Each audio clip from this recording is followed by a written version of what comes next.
మేషరాశి వారు ఎక్కడున్నా ఒక్కసారి మీరు శని హోమం జరిపించుకోండి. ఎందుకంటే ఇది మంచి అవకాశం అండి. ఎందుకు ఈ మేషరాశి గురించి ప్రత్యేకంగా ఎందుకు చెప్తున్నాను చెప్పండి? శని హోమం జరిపించుకోవాలంటే శని కుంభరాశిలో ఉండాలి.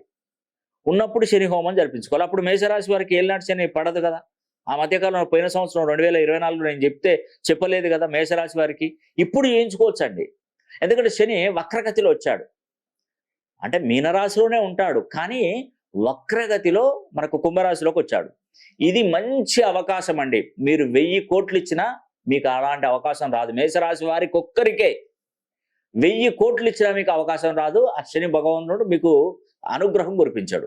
ఇదే మంచి అవకాశం. ఆగస్టు 9వ తారీఖున 100% చెప్తున్నాను. ఆగస్టు 9వ తారీఖు ఎక్కడున్నా, ఏ దేశంలో, ఏ ప్రపంచంలో, ఏ మారుమూలకున్నా ఆగస్టు 9వ తారీఖున మీరు శని హోమం జరిపించుకొని తీరవలసిందే. ఇది తప్పితే 30 సంవత్సరాలు దానికి అవకాశం రాదు. అసలు నేను చెప్పేది ఏంటంటే, మీరు అనుకుంటారు మీరు రావాలే కావచ్చు అనుకోండి. ఏం రానవసరం లేదండి. పేరు గోత్రనామాలు పంపించండి. నేను శని హోమం జరిపిస్తాను, శని కంకణం పంపిస్తాను. అదేవిధంగా శని అనుగ్రహం మీ మీద ఎప్పటికీ కలిగే విధంగా మీ పేరు గోత్రనామాలతో చేసినటువంటి వీడియో మీరు చూసుకోవడానికి మీకు పంపిస్తాను. ఇట్టి అవకాశాన్ని మేషరాశి వారు ఎట్టి పరిస్థితుల్లో మిస్ చేసుకోండి.